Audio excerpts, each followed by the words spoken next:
Hello and welcome to helpyourmath.com. In this video, we're going to look at counting by systematic listing with a focus on an introduction to tree diagrams.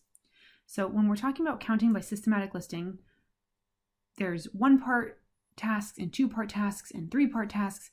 And in previous videos, we've discussed other ways to represent one-part and two-part tasks, but those ways don't work when there's three-part tasks or more. So we're going to look at one method, which is called tree diagrams. And tree diagrams are great for listing these methods, but it's also really good for statistics. So if you're in a statistics class, tree diagrams can be really helpful. I'm not going to go too much into the statistics. In fact, I'm not going to go into the statistics at all. This is just a strict introduction to tree diagrams and setting up tree diagrams.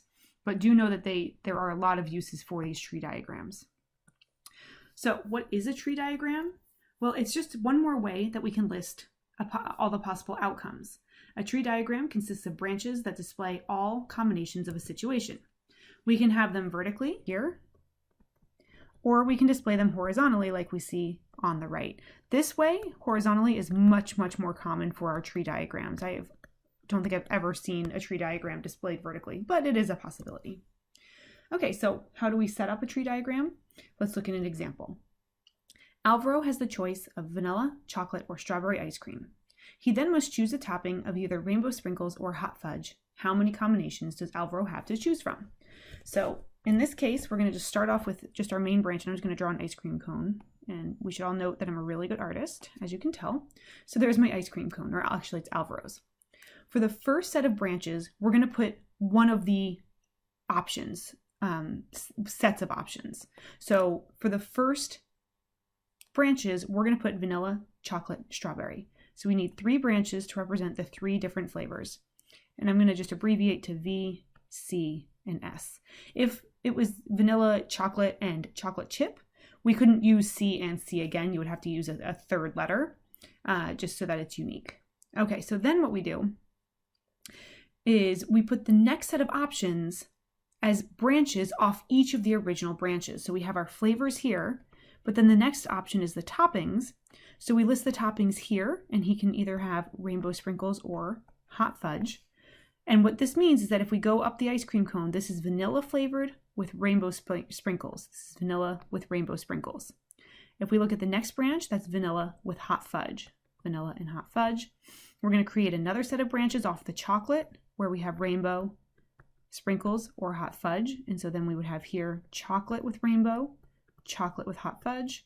And then the last set of branches would be strawberry with rainbow sprinkles or strawberry with hot fudge. So notice we list each one out separately, and that anything past the first, oh, I'm sorry, why did I put RH? Let's try this again. SR and SH. We list the first set of options once, and then each of those get every other option. So then we had to do 2 branches for each flavor for the toppings. And then we see here we have a total of 6 different combinations. There are 6 different combinations. One more example. A bag contains red marbles, blue marbles, and white marbles. One marble is selected, and then a second marble is selected. We're going to create a tree diagram to represent the possible color combinations of the marbles selected. It does indicate that there is more than one of each color. It doesn't say how many, and it doesn't matter for this because we would only care if we were doing something with statistics. Since it doesn't matter, we have our bag. Again, I'm an excellent drawer, so be prepared to be wowed by my bag. Yeah, that's great. And this bag has all these sorts of marbles in it. Okay. So one marble is chosen at random. Well, what could this marble be? So the first marble could either be red, blue, or white. Then a second one is chosen. And so remember, when we create the second one, we create it based on what the first option could have been. So the first option could have been red, and now the second option, or marble, could be red, blue, or white. The first one could have been blue, and the second one could be red, blue, or white. The first one could be white, the second one could be red, blue, or white.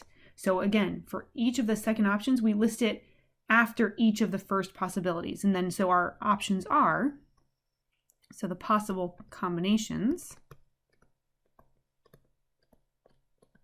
we see are red, red, that's going up the top top. Then top middle means we selected red, then blue.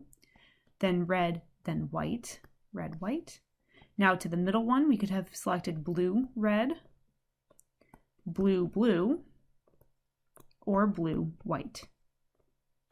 Lastly, we could have selected white, red, white, blue, or white, white, giving us a total of 9 possible combinations. So for this one, we had 9 possible combinations.